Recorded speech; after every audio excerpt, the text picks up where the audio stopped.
Muraho neza nshuti zanjye n'ikaze kandi ni karibu kuri YouTube channel Dr Gasangwa Patrick.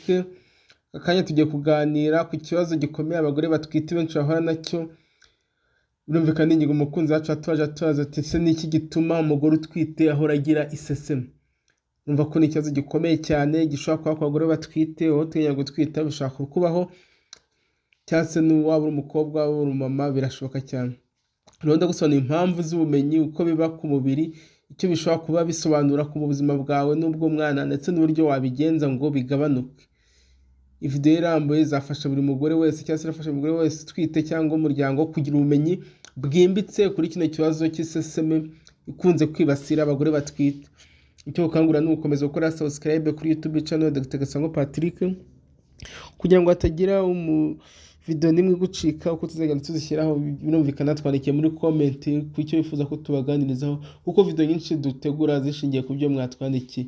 Kandi rero subscribe urebe video yose na ads zinyuramo uzirebe kugira ngo ukomeze kuduteza imbere kandi dukomeze kungurana ubumenyi bufite icyo buhindura mu buzima bwacu bwa buri munsi. Iseseme rero mu gihe cyo gutwita ni iki?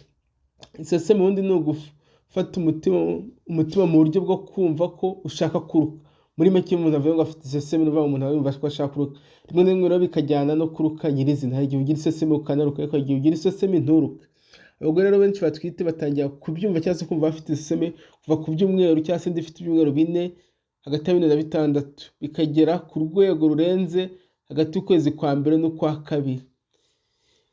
Izwi cyane rero ku izina ino seseme bayikunze kwita morning sickness, ariko si ngombwa ko iba mu gitondo gusa, ishobora kuba igihe icyo ari cyo cyose. Umva kuri morning sickness ni akabyiniro, ariko ishobora kuba igihe icyo ari cyo cyose, ntabwo ari ngombwa ko iba mu gitondo. Impamvu rero nyamukuru iseseme mu gihe cyo gutwita ibaho, icyambere hari impinduka z'imisemburo cyangwa se hormone. Hari umusemburo bita ESG, wita human chorionic gonadotrophin. Iyo umugore atwite umubiri we utangira kuyikora ku bwinshi cyane mu ntangiriro zo gutwita. Igipimo rero kino musemburo kiba kiri hejuru cyane mu gihe cy'ibyumweru 8 kujya kuri 12. Umusemburo ushobora kuba impamvu yo kugira iseseme ndetse no kuruka ku mugore utwite. Estrogene n'undi musemburo nawo ushobora kugira uruhare mu guhindura uburyo ururimi n'urusobe rw'umubiri rwumva ibiryo, bikaba byatera iseseme. Niyo mpamvu uzasanga umugore utwite akubwira ngo iyo nyumva umwuka w'ibiryo mpinduka, ni iki kiba cyabiteye. Impinduka mu buryo igifu gikora nabyo bishobora kuba impamvu y'iseseme. Kubera iki? Progesterone ni umusemburo nawo ituma imitsi y'inyama yoroha, bigatuma igifu cyohereza ibiryo gahoro, bigatera kumva urimo kubyimba cyangwa se kuribwa mu nda. Icya gatatu ni imikorere y'ubwonko, center y'iseseme cyangwa se ahashinzwe gukontorora iseseme, nimba ko navuga mu bwonko. Ubwonko bwaba bufite ahantu hacunga iseseme n'uburwayi bwo mu nda, tubyita chemoreceptor trigger zone. Bishobora kuba byoroheje cyangwa se bikomeye mu gihe cyo gutwita. Icya kane ni impamvu z'uruhu rw'umubiri. Umubiri wawe rero urimo guhindura uburyo urwanya uburozi cyangwa se udukoko kubera ko utwite, bityo ugaha umwanya umwana. Ibiro bikaba byatera gutekereza ko ibyo urya bishobora kuba bibi, ugasubiza cyangwa se hakabaho kuruka kubera ko nyine umubiri wawe utekereza ko ibyo urimo kwakira urimo kuha ari bibi. Bakwaza se buri wese agira iseseme kimwe? Hari abagore bagira iseseme yoroshye, hari abagira iseseme ikomeye cyane kugeza aho batabasha kurya. Iyo ugeze aho ngaho rero tubyita hyperemèse gravidaire, mu kigihe ushobora no kujya mu bitaro. Impamvu rero zituma bitandukana, uburyo umubiri wawe wakira impinduka z'imisemburo. Kuba utwita impanga n'umusemburo wa beta ESG uzaba mwinshi, kuba ufite indwara zimwe nk'umusemburo wa thyroid uri hasi, cyangwa se kuba warigeze kugira iseseme ikomeye mu zindi nda zabanje, byongera ibyago.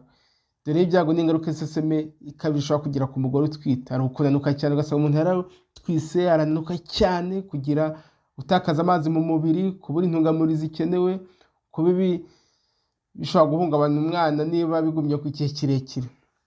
Gusa iseseme irasanzwe, si ikintu giteye ubwoba ku mugore utwite. Ahanini irashira hagati y'amezi 3 na 4, nubwo hari ababyeyi cyangwa se abagore batwita akarinda abyara akigira iseseme cyangwa se kiruka. Ubyo rero kugabanya cyangwa se gukumira iseseme ku mugore utwite, ugomba kurya kenshi ariko ukarya duke. Kurya ibiryo bike kenshi, nturye byinshi icyarimwe, nibyo gisubizo. Icya kabiri ni ukwirinda ibiryo bituma iseseme izamuka, bya biryo wumva bikura umwuka, ibiryo birimo amavuta menshi bishobora kukubangamira. Ikindi, kurya imbuto n'imboga zifite vitamine C zituma igifu kigira uburyo bwo kwisukura neza. Ikindi ni ugukoresha tangawizi cyangwa ginga. Tangawizi ishobora gufasha kugabanya isesemi, kunywa amazi gahoro gahoro, kuryama witonze nyuma yo kurya. Ikindi, iyo isesemi ikabije hari imiti muganga ashobora kugusabira cyangwa se kukwandikira itandukanye yemewe ku mugore utwite, ishobora kugufasha kugabanya isesemi. Ibimenyetso rero bikwiye kuguhagarika cyangwa se bikwiye gutuma ujya kwa muganga igihe ugira isesemi ni ibi bikurikira: kuruka bikabije kugeza aho utagifite amazi mu mubiri, kunanuka cyane mu gihe gito, kuruka amaraso, kubura inkari cyangwa se guhumeka nabi, no kubabara mu nda cyane kandi uruka. Isesemi rero buriya ni ibisanzwe ku bagore batwite benshi, ariko ntugomba kumenya igihe. Birakwiye kumenya ngo irasanzwe cyangwa se irakabije. Kumenya n'impamvu zayo bigufasha kumenya uko wagabanya ibimenyetso no kurinda ubuzima bwawe n'ubw'umwana utwite. Rero njye nka muganga ndashishikariza kugana amavuriro abegereye igihe cyose isesemi yakubanye nyinshi cyane cyangwa se yakubangamiye cyane. Nakuze rero cyane gukurikirana ino video. Nimba uyikunze kanda like, subscribe to my YouTube channel kandi usangize abandi ino video kuko nabo yabafasha. Nkwibutsa ko ino video icyo bigamije ni ukwigisha no gutanga ubumenyi ku buzima, ariko nta gusimbura ubuvuzi. Niyo mpamvu ufite ikibazo gukangura cyangwa se kugira inama yo kujya kwa muganga, ukegera muganga, kuko ntabwo muganga ashobora kuvura umuntu atamubonye. Bivuze ko kukuvura hano bidashoboka. Ukwiye kujya kwa muganga igihe ufite ikibazo ugahabwa ubufasha bwisumbuye. Murakoze rero cyane, bye bye.